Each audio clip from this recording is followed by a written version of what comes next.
أعوذ بالله من الشيطان الرجيم. بسم الله الرحمن الرحيم. وإذ أخذنا ميثاق بني إسرائيل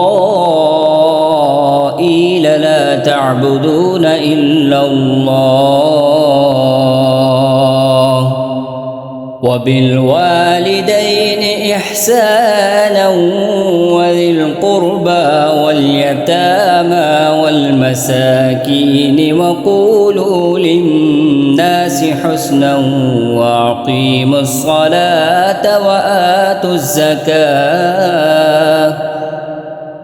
ثم توليتم إلا قليلا منكم وأنتم معرضون.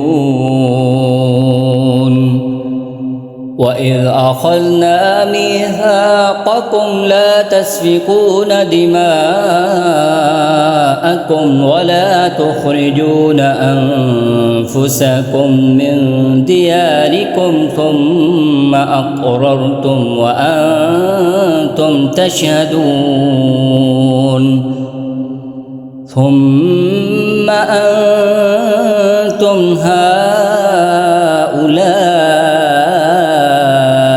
تقتلون أنفسكم وتخرجون فريقا منكم من ديارهم تظاهرون عليهم بالإثم والعدوان وإن يأتوكم أسارى تفادوهم وهو محرم عليكم إخراجهم أفتؤمنون ببعض الكتاب وتكفرون ببعض فما جزاء من يفعل ذلك منكم إلا خزي في الحياة الدنيا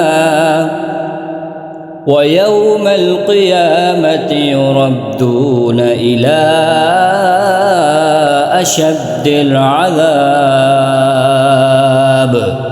وما الله بغافل عما تعملون. أولئك الذين اشتروا الحياة الدنيا بالآخرة فلا يخفف عنهم العذاب ولا هم ينصرون.